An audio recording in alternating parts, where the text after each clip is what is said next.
لله رب العالمين، الصلاة والسلام على سيد الأنبياء والمرسلين وعلى آله وأصحابه أجمعين. أما بعد، فأعوذ بالله من الشيطان الرجيم. بسم الله الرحمن الرحيم. قال الله تبارك وتعالى في القرآن المجيد والفرقان الحميد: ومن يعمل مثقال ذرة خيرا يره. صدق الله مولانا العظيم، وبلغنا رسوله النبي الكريم الأمين. إن الله وملائكته يصلون على النبي يا أيها الذين آمنوا صلوا عليه وسلموا تسليما. الصلاة والسلام عليك يا سيدي يا رسول الله، وعلى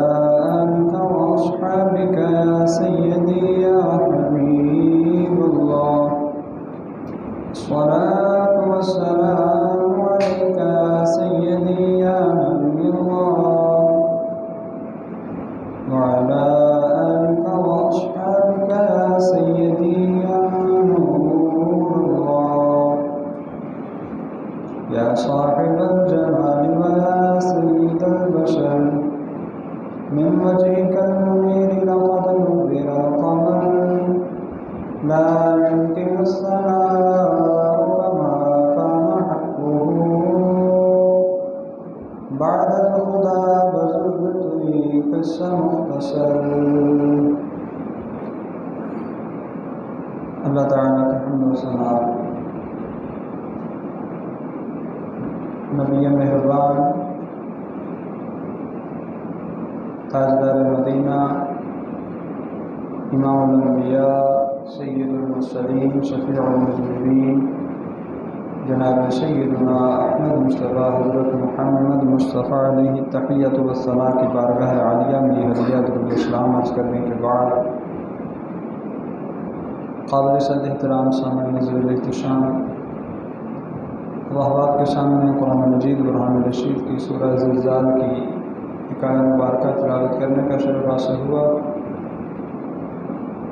بارگاہ رب العزت میں دعا ہے اللہ تعالیٰ میری زبان پر حق جاری فرمائے، مجھے آپ سب کو سنا کر عمل پر آنے کا جذبہ عطا فرمائے۔ آج کے اس مختصر دورانیے میں جو عنوان پر گفتگو ہوگی وہ ہے کسی نیکی کو حقیر مت سمجھے۔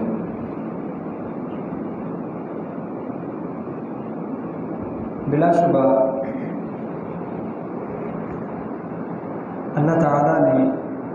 انسان کے اندر خیر و شر، اچھائی اور برائی، نیکی اور بدی، ہر دو کو ودیت فرمایا ہے، اور پھر اسے اختیار دیا کہ وہ نیکی کو اختیار کرے یا بدی کی طرف جائے، لیکن یہ بھی بتا دیا نیکی کیا ہے، نیکی کا راستہ کیا ہے، بدی کیا ہے، بدی کا راستہ کیا ہے۔ انا ہدیناہ السبیل اما شاکرا و اما کفورا۔ ہم نے انسان کو راستہ دکھا دیا ہے، اب یا تو وہ سیدھے راستے پر چل کر شکر گزار بندہ بنے گا، یا پھر اسے ترک کر کے برے راستے پر چل کر ناشکرا بنے گا۔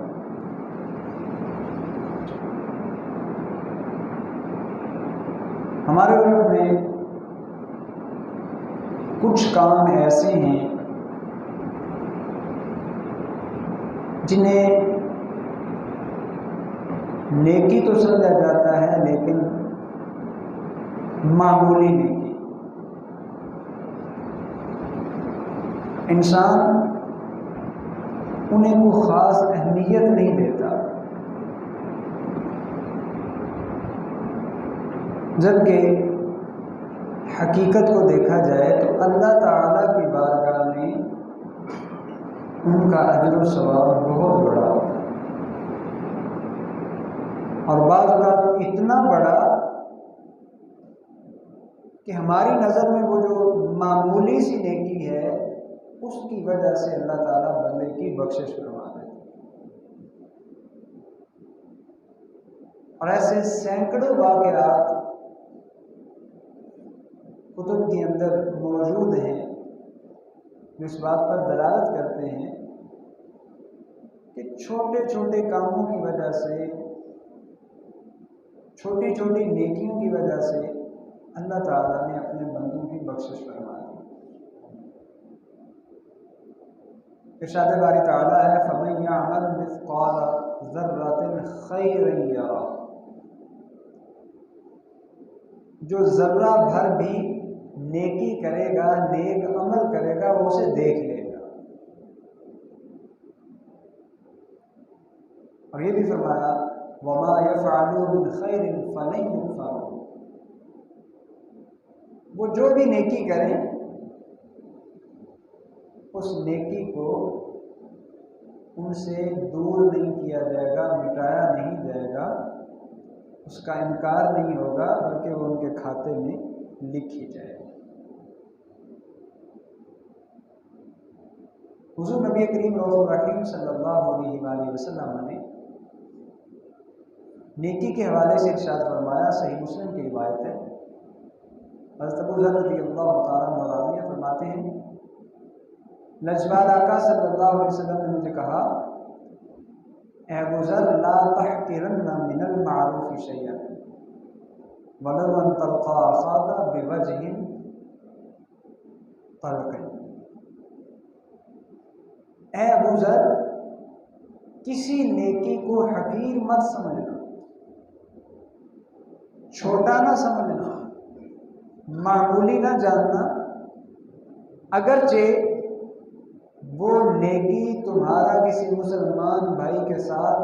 خندہ پیشانی سے ملنا ہی کیوں نہ ہو۔ آپ کسی مسلمان بھائی سے ملاقات کے وقت بس چہرے پر مسکراہٹ لے آئے، جاتا کیا ہے؟ کچھ بھی نہیں، لیکن حضور نے فرمایا یہ بھی نیکی ہے، اور یہ معمولی نیکی نہیں، اس نیکی کو حقیر نہیں سمجھنا۔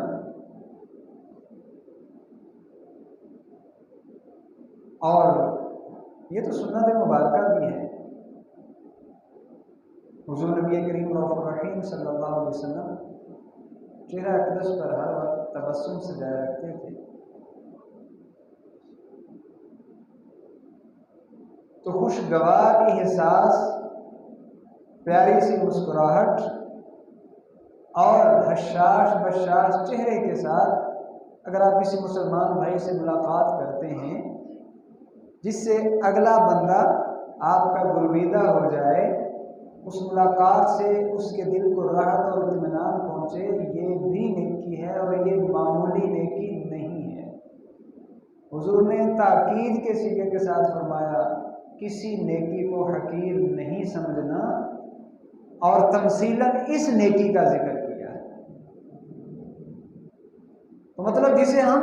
نیکی سمجھتے ہی نہیں، توجہ ہی نہیں کرتے، بارگاہ رب العزت میں وہ نیکی بھی بڑی اہمیت کی حامل ہے کہ آپ کی ہلکی سی مسکراہٹ سے کسی مسلمان بھائی کی دل جوئی ہو جائے، اور اس کی طبیعت میں اگر ملال ہے تو آپ کے مسکراتے چہرے کو دیکھ کر وہ خوش ہو جائے، اسے راحت مل جائے، اس سے بڑی اور نیکی کیا ہو۔ حضرت بابا فرید رحمۃ اللہ تعالی علیہ آپ کے سیرت نگاروں نے آپ کی سیرت کے حوالے سے ایک بڑا عمدہ واقعہ جو اسی چیز کو ٹچ کرتا ہے لکھا ہے کہ آپ اور آپ کے دور کے ہی ایک اور بزرگ حضرت خواجہ حمید الدین ناگوری رحمہ اللہ تعالی جس طرح آپ بڑے پائے کے بزرگ ہیں، وہ بھی اسی طرح بڑے پائے کے بزرگ تھے، اللہ والے تھے، اولیاء اللہ میں سے تھے۔ دونوں نے ملاقات کے وقت ایک بات طے کی کہ ہم دونوں میں سے جو پہلے فوت ہوگا، دنیا سے رخصت ہوگا، بارگاہ رب العزت میں پہنچے گا، تو وہ دوسرے کو بتائے گا کہ اللہ تعالیٰ کو کون سا عمل سب سے زیادہ محبوب ہے۔ رب کی بارگاہ میں پسندیدہ ترین عمل کون سا ہے، محبوب ترین عمل کون سا ہے؟ تقدیر الہی کے مطابق حضرت بابا صاحب رحمۃ اللہ علیہ کا وصال پہلے ہو جاتا ہے۔ حضرت خواجہ حمید الدین ناگوری رحمۃ اللہ ابھی حیات ہیں۔ حسب وعدہ خواجہ حمید الدین صاحب بابا صاحب کی قبر اقدس پر تشریف لے جاتے ہیں، فرماتے ہیں کہ ہمارے درمیان ایک بات طے ہوئی تھی، تو اس طے شدہ بات کے مطابق میں تمہارے پاس آیا ہوں، بتاؤ کہ اللہ تعالیٰ کی بارگاہ میں کون سا عمل سب سے زیادہ محبوب ہے؟ اور ساتھ یہ بھی فرمایا، ایسے میں نے نہیں ماننا، خواب خون کی بات کو میں نے نہیں ماننا، قلم دوات وہاں رکھ کے گئے، فرمایا مجھے کل لکھا ہوا ملنا چاہیے کہ رب کی بارگاہ میں کون سا عمل سب سے زیادہ محبوب ہے۔ خواجہ صاحب آ گئے، اگلے دن گئے تو دیکھا کاغذ کے اوپر یہ تحریر تھا بابا صاحب کی جانب سے کہ رب کی بارگاہ میں جو سب سے زیادہ محبوب عمل ہے وہ مسلمان بھائی کی دل جوئی کرنا ہے، کسی کے ٹوٹے ہوئے دل کو جوڑنا ہے، کسی کی خوشی اور راحت کا باعث بننا ہے، کسی کو سکون اور اطمینان پہنچانا ہے۔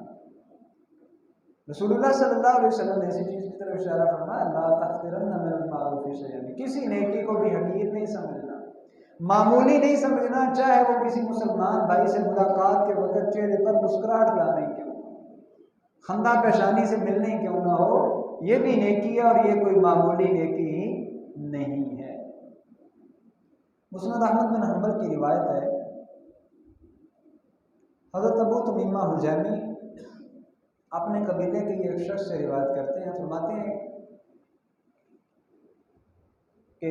میں نے حضور علیہ الصلوۃ والسلام سے نیکی کے بارے میں پوچھا، معروف کیا ہے، نیکی کیا ہے؟ آپ نے فرمایا لا تحقرن من المعروف شیئا، ایسا ہے کسی نیکی کو حقیر نہیں سمجھنا، ولو ان تعطی صلۃ الحبل، چاہے وہ رسی کا ایک ٹکڑا ہی کسی کو دینا کیوں نہ ہو، کسی کو ضرورت پڑ گئی، آپ سے مطالبہ کرتا ہے مجھے رسی کا ایک چھوٹا سا ٹکڑا چاہیے، تو آپ اسے وہ ٹکڑا دیتے ہیں، یہ بھی نیکی ہے اور یہ معمولی نیکی نہیں ہے، اسے بھی حقیر نہیں سمجھنا۔ وَلَوْ أَن تُعْطِيَ شِسْعَ النَّعْلِ، جوتے کا تسمہ کسی کا ٹوٹ جائے، وہ آپ سے تسمہ طلب کرے، آپ اسے تسمہ دے دیتے ہیں،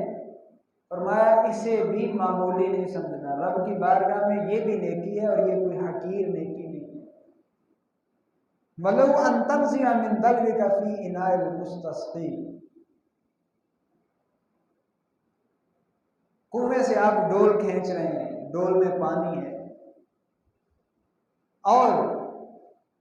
آپ سے دوسرا شخص پانی طلب کرتا ہے، آپ اپنے ڈول سے اس کے ڈول میں پانی انڈیل دیتے ہیں،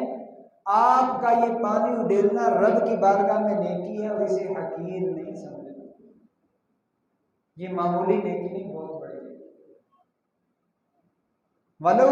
أَن تُنَحِّيَ الشَّيْءَ مِن طَرِيقِ النَّاسِ يُؤْذِيهِمْ، راستے سے گزر رہے ہیں، راستے پر کوئی تکلیف دہ چیز پڑی ہے جس سے لوگوں کو اذیت ہوتی ہے، لوگ پریشانی میں مبتلا ہوتے ہیں، آپ اس اذیت دینے والی چیز کو راستے سے ہٹا دیتے ہیں،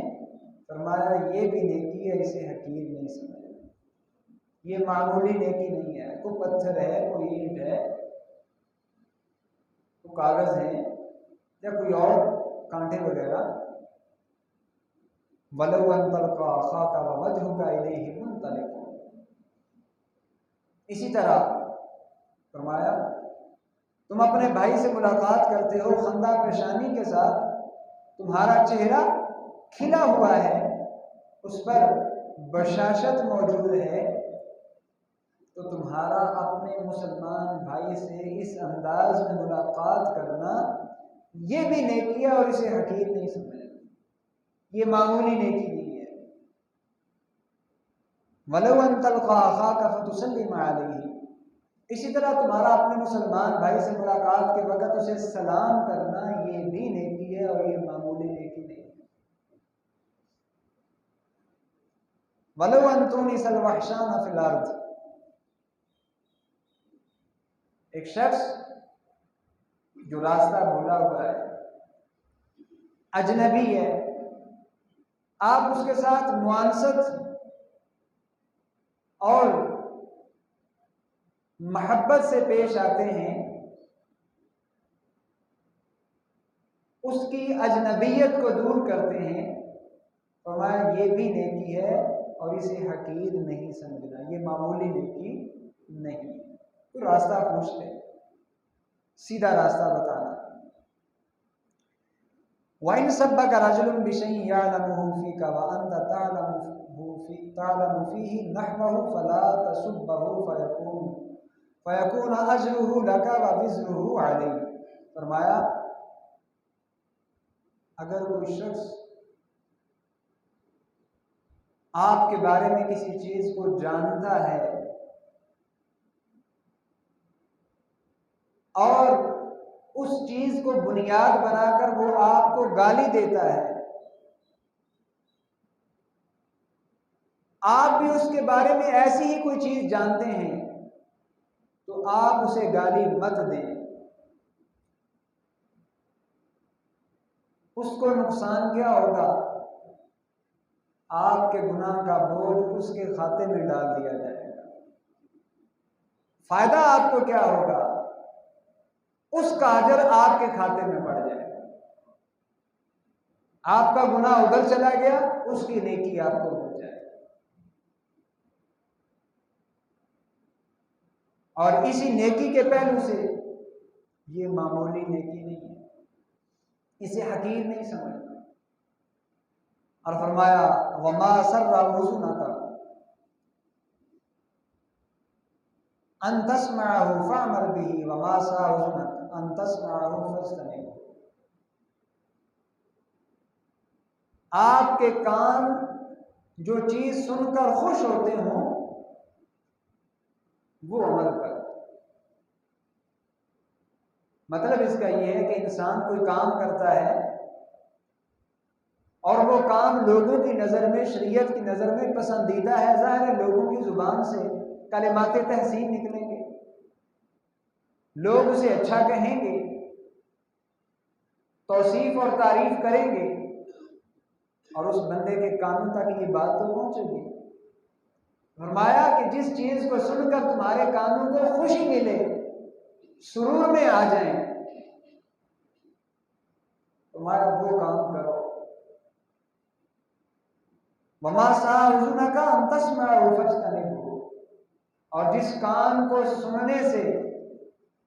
جس چیز کے بارے میں سننے سے تمہارے کان ناگواری اور ناپسندیدگی کا اظہار کریں، اس کام سے بچ جاؤ. مطلب یہ ہے کہ ایسی برائی سے اجتناب کرو کہ جب لوگ اسے دیکھیں، لوگوں کے کانوں تک پہنچے اور لوگوں کی زبانوں پر آئے، ظاہر ہے تمہارے کانوں تک پہنچے گی، تمہیں ناگوار گزرے گا کہ میرے اس عمل کے بارے میں لوگ باتیں کر رہے ہیں. میں ایسا کام کرو ہی مت جس کام کے بارے میں سن کر تمہیں تکلیف پہنچے، جس کام کے بارے میں سننا تمہارے کانوں کو ناگوار گزرے، اور جو تمہارے کانوں کو سننا اچھا لگے، جسے سن کر تمہارے کانوں کو سرور آئے، وہ کام کرے. اب مسند احمد بن حنبل کی اس روایت کے اندر حضور نبی کریم رؤوف رحیم صلی اللہ علیہ وسلم نے مختلف نیکیوں کا ذکر فرمایا۔ ابتدا کہاں سے کی؟ جب راوی نے پوچھا حضور نیکی کیا ہے، تو پہلے یہ ذہن بنا دیا کسی نیکی کو بھی معمولی نہیں سمجھنا، پھر چند نیکیوں کی مثالیں دیں جو ہمارے ہاں نیکی سمجھی نہیں جاتی۔ فرمایا نے معمولی نہیں سمجھنا، حقیر نہیں جاننا، اور ان سے لاپرواہی نہیں برتنا۔ کسی مسلمان بھائی سے خندہ پیشانی سے ملاقات ہو، کسی سے ملاقات کے وقت سلام کہنا ہو، راستے سے گزرتے وقت راستے سے تکلیف دہ چیز کو ہٹا دینا ہو، کوئی آپ سے راستہ پوچھ لے اسے راستہ بتانا ہو، کوئی آپ سے پانی مانگ لے اسے پانی پلانا ہو، یہ سارے نیکی کے کام ہیں، اور یہ معمولی نیکیاں نہیں ہیں، اور یہ ایسے کام ہیں اگر اللہ چاہے تو ان نیکی کے کاموں کی وجہ سے بندے کی بخشش کروا دے۔ شریعت کے اندر ایسی کئی مثالیں موجود ہیں، اور اسی حقیر چیز کے حوالے سے ایک اور حدیث پاک حضرت عبداللہ بن عبید بن عمیر فرماتے ہیں کہ حضرت جابر بن عبداللہ رضی اللہ تعالیٰ عنہ کی خدمت اقدس میں حضور کے صحابہ کا ایک گروہ حاضر ہوا۔ آپ نے ان کے سامنے دعوت کے طور پر جو کھانا پیش کیا وہ روٹی اور ساتھ سرکہ تھا،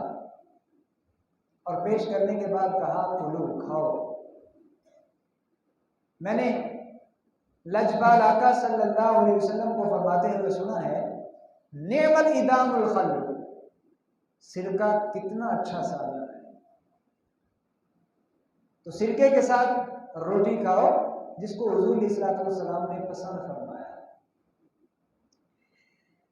اب ایک ہمارا طرز عمل ہے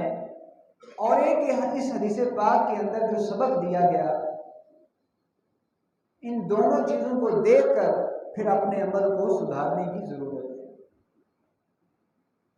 آپ نے فرمایا ہمارا عمل کیا ہے، کسی کے ہاں اگر مدعو ہوں جب ایسے چلے جائیں، ہمارے مزاج کے مطابق اگر ہمیں کھانا پینا نہیں ملتا تو ہمارے ماتھے پہ وہی بل پڑ جائیں گے۔ میزبان کے سامنے اگر ہم کسی چیز کا اظہار نہ کریں تو باہر آ کر آپس میں تبصرہ ضرور ہوگا، کیسا بندہ ہے، مہمان نوازی کے آداب کی کون آیا ہے کون نہیں آیا، نہ طریقے سے کھلایا نہ طریقے سے پلایا، یہ بھی کوئی بات ہوئی۔ اور میں نے بڑے بڑے ظاہری لبادے کے اعتبار سے، ظاہری شکل و صورت کے اعتبار سے جو بڑے پڑھے لکھے اخلاق کے مالک لگتے ہیں، ان کی منہ سے بھی ایسی باتیں سنی ہیں، ان کی زبان سے بھی ایسی باتیں سنی ہیں جو شریعت کے اس حکم کے بالکل برعکس ہے۔ اور بالخصوص یہ جو شادی بیاہ کا موقع ہوتا ہے، شادی کا کھانا ہو، ولیمے کا کھانا ہو، اس پہ تو اللہ تعالیٰ معاف فرمائے، زبانیں اتنی لمبی ہو جاتی ہیں قابو میں نہیں آتی، بس ایک نے بات کی تو دوسروں کو موقع ملنا چاہیے، ایسی ایسی باتیں کریں گے اللہ تعالیٰ معاف فرمائے۔ یہ ہمارا عمل ہے۔ حدیث پاک میں کیا فرمایا گیا؟ حضرت جابر فرماتے ہیں حضور نے فرمایا نعم الادام الخل، سرکہ کتنا اچھا سالن ہے۔ تو مہمانوں کو سرکہ اور روٹی پیش کی، کوئی گوشت نہیں، کوئی انواع و اقسام کے کھانے نہیں، کوئی میٹھا نہیں، خشک روٹی ساتھ سرکہ۔ فرمایا کیا؟ فرمایا انہ ہلاک بالرجل یدخل علیہ نفر من اخوانہ فیحتقر ما فی بیتہ ان یقدمہ الیہ وہلاک بالقوم یحتقرون ما قدم الیہ۔ آپ نے میزبان اور مہمان دونوں کے عمل کے حوالے سے ایک بات ارشاد فرمائی، فرمایا ایسے شخص کے لیے ہلاکت ہے جس شخص کے پاس کچھ مہمان آ جائیں اور گھر میں کچھ نہ کچھ کھانے کے لیے ہو جو کچھ ہے وہ اسے مہمانوں کے سامنے پیش کرنے کو حقیر جانے، اب میں یہ مہمانوں کو دوں گا؟ تو جو کچھ گھر میں ماں حاضر تھا اس کو مہمانوں کے مقام اور مرتبے کے لحاظ سے حقیر جانا،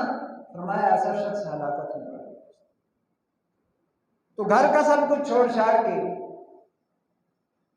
اگر مہمان نوازی کے حوالے سے وہ کسی سے قرض پکڑتا ہے اور باہر سے اپنی اوقات سے بڑھ کر کھانا منگوانے کی کوشش کرتا ہے تو یہ ہلاکت میں پڑنا ہے۔ اور اس کا اگر ظاہر مفہوم میں لیا جائے کہ جو کچھ ہے، سوکھی روٹی کیوں نہیں، سادہ پانی کیوں نہیں، جو ہے وہ پیش کر دیا جائے، تکلفات میں نہ پڑا جائے،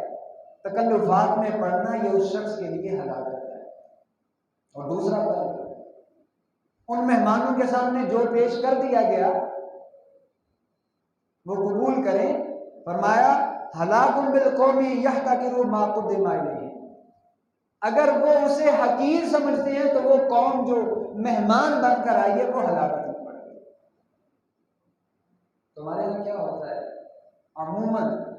اچھے لوگ بھی ہیں ماشاءاللہ، لیکن بالخصوص آنے جانے کے وقت، دعوت کے موقع پہ، شادی بیاہ کے موقع پہ ایسے کلمات ہر جگہ سننے کو ملے ہیں۔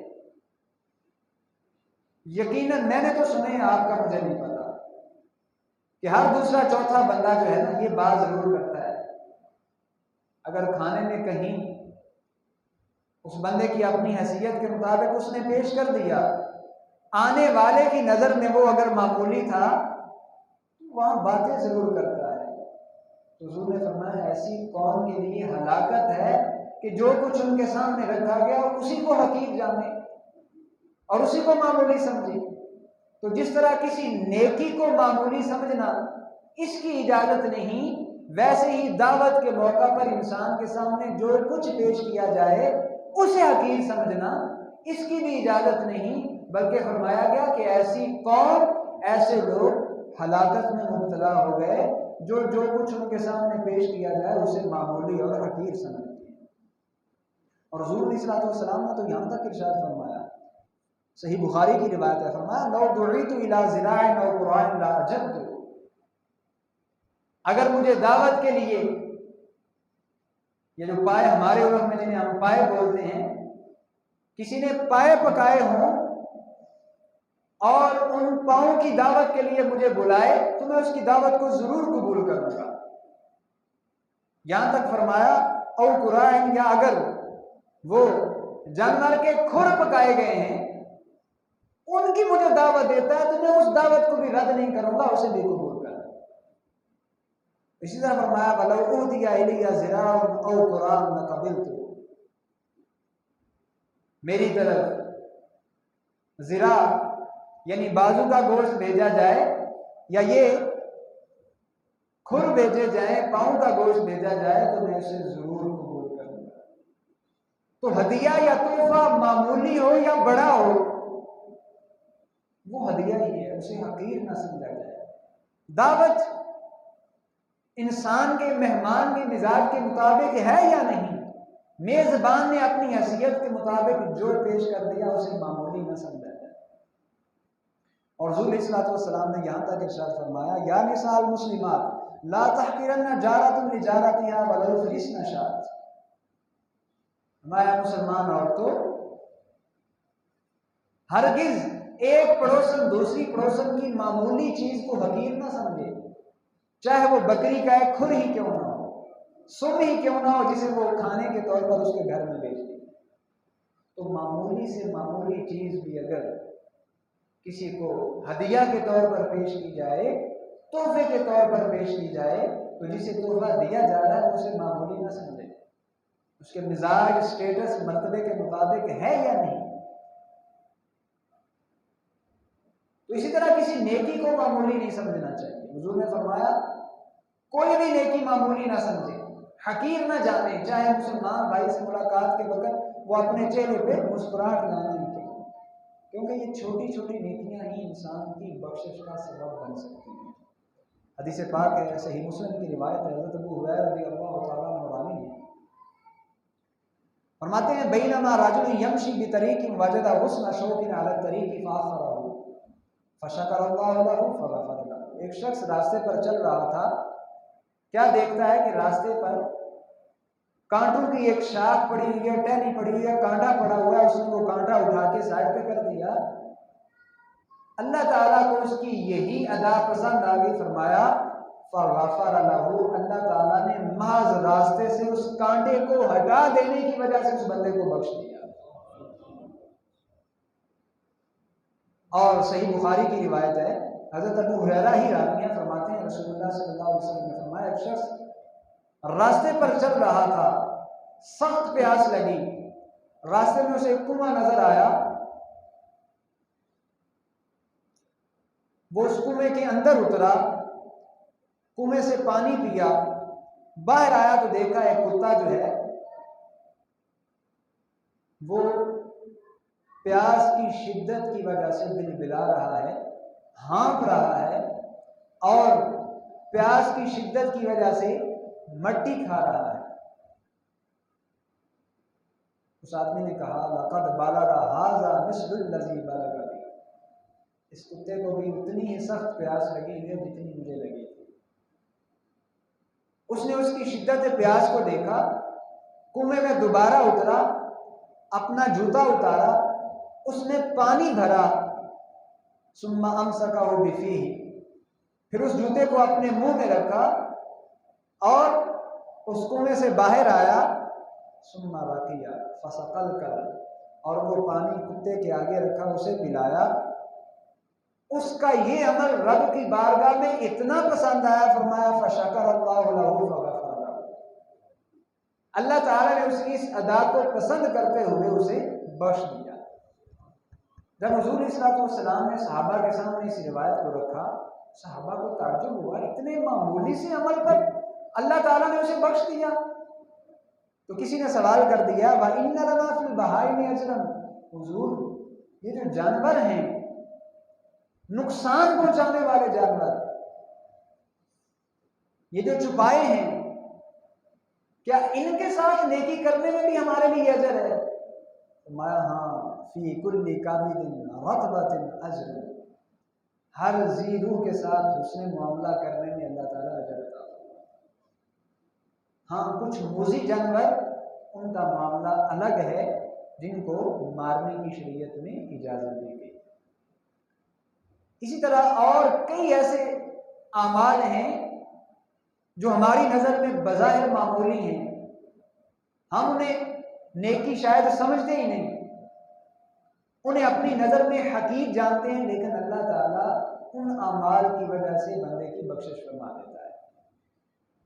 سنن نسائی کی روایت ہے، حضرت ابو ہریرہ ہی راوی ہیں، فرماتے ہیں کہ ایک شخص لم یعمل خیرا قط، کبھی اس سے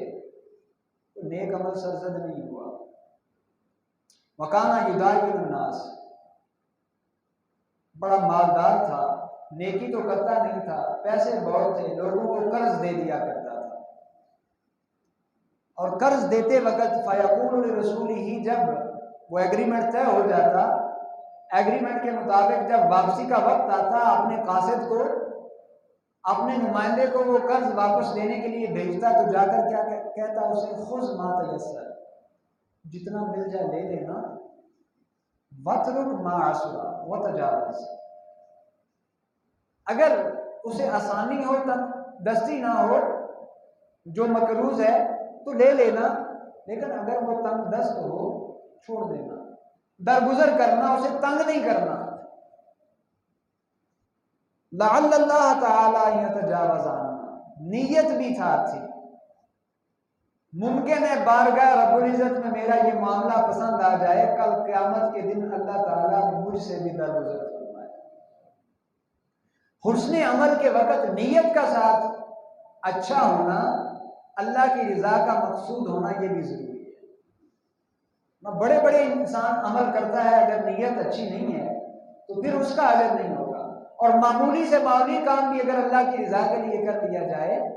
اللہ تعالیٰ اس کا ضرور اجر و ثواب عطا فرماتا ہے۔ تو وہ شخص یہ کہہ کر اپنے قاصد کو بھیجا کرتا، فلما ہلاکا، سنن نسائی کی روایت ہے، حضور علیہ الصلوۃ والسلام نے فرمایا جب اس بندے کا انتقال ہوا قال اللہ عز وجل له هل عملت خیرا،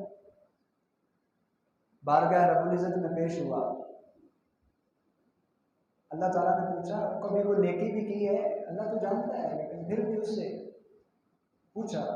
عرض کرنے لگا قال لا، مولا نہیں کوئی نیکی نہیں،